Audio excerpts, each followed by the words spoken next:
विद्यार्थ्यांनो सप्रेम नमस्कार. डेली करंट अफेअर्स यूट्यूब चॅनलमध्ये सर्वप्रथम मी आपणा सर्वांचे स्वागत करतो. आजच्या व्हिडिओमध्ये आपल्याला एकूण 10 प्रश्न बघायचे आहेत. व्हिडिओ काळजीपूर्वक बघा. तसेच व्हिडिओच्या शेवटी मी तुम्हाला एक होमवर्क देणार आहे, त्यामुळे जेवढेही प्रश्न आहेत ते काळजीपूर्वक बघून आपण खाली कमेंट करू शकता. तसेच आपला जो रेग्युलर व्हिडिओ आहे तो सकाळी 7 वाजता येत असतो, त्यामुळे चॅनलला आवर्जून सबस्क्राईब करा. व्हिडिओला सुरुवात करूया. सर्वात पहिला प्रश्न आहे, भारताने विकसित केलेल्या पहिल्या स्वदेशी अँटीबायोटिकचे नाव काय आहे?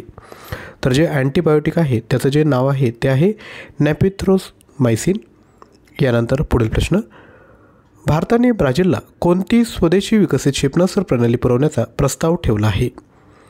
तर ते आहे आकाश. लक्षात घ्या, DRDOने विकसित केलेले आकाश क्षेपणास्त्र लढाऊ विमाने, ड्रोन आणि क्रूज क्षेपणास्त्रे यांसारखे विविध हवाई धोक्यांना निष्प्रभ करू शकते. ब्राझीलने या प्रणालीमध्ये उत्सुकता दाखवली आहे. भारत ब्राझील संरक्षण संबंधांना चालना दिली आहे आणि आत्मनिर्भर भारत उपक्रमांतर्गत जागतिक संरक्षण निर्यात केंद्र बनवण्याच्या भारताच्या ध्येयाला पाठिंबा दिला आहे. पुढील प्रश्न, अलीकडेच प्रसिद्ध झालेल्या अहवालानुसार 2023-24 या वर्षात भारतीय महिला कामगारांच्या सहभागात किती वाढ झाली आहे?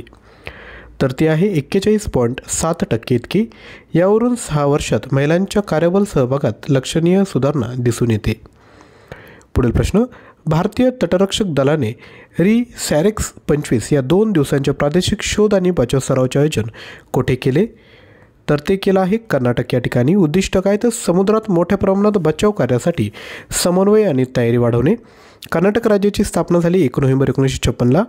मुख्यमंत्री आहे सिद्धरामय्या. राज्यपाल आहेत थावरचंद गेहलोत आणि राजधानी आहे बेंगलुरू. पुढील प्रश्न, 2025 सालचे जगातील सर्वोत्तम पर्यटन गाव म्हणून कोणाला घोषित करण्यात आले? ते आहे ब्लेड, स्लोवेनिया.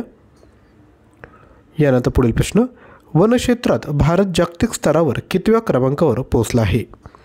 तर तो पोहोचला आहे 9व्या क्रमांकावर. जागतिक वन संसाधन मूल्यांकन 2025 अहवालानुसार अहवाल अन्न आणि कृषी संघटनेने प्रकाशित केला.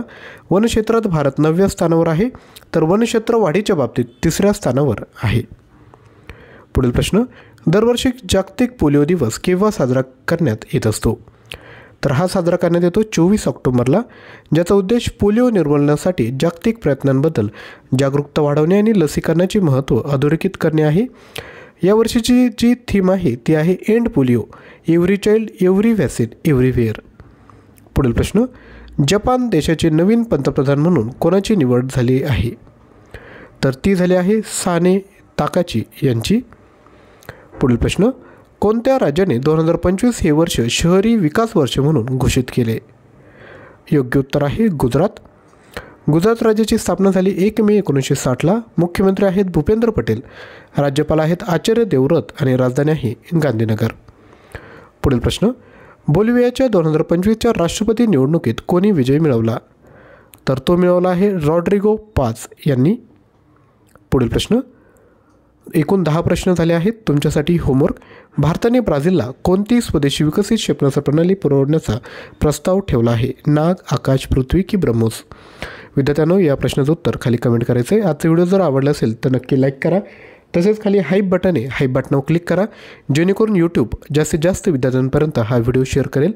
तसेच चॅनलवर नवीन असाल तर चॅनलला सबस्क्राईब करून शेजारी असणाऱ्या बेल आयकॉनला क्लिक करा, जेणेकरून नवीन व्हिडिओचे नोटिफिकेशन आपल्याला भेटेल. जर आपण एक्झामची तयारी करताय आणि जर आपल्याला चालू घडामोडी पाहिजे असेल डिसेंबर 2025पर्यंत, जानेवारी 24 ते डिसेंबर 25पर्यंतच्या चालू घडामोडी, ज्यामध्ये 5000 चालू घडामोडी प्रश्न आहेत मंथवाईज, 150 ऑनलाईन टेस्ट आहेत, सोबत परीक्षेच्या अनुषंगाने इतरही महत्त्वाचे PDF तुम्हाला यामध्ये दिल्या जातील. याकरिता तुम्हाला ॲप्लिकेशन डाउनलोड करून हा कोर्स परचेस करावा लागेल. लिंक डिस्क्रिप्शन बॉक्समध्ये दिली आहे. अधिकच्या माहितीसाठी तुम्ही 93 56 25 60 34 यावर व्हॉट्सअप करू शकता. थँक्यू.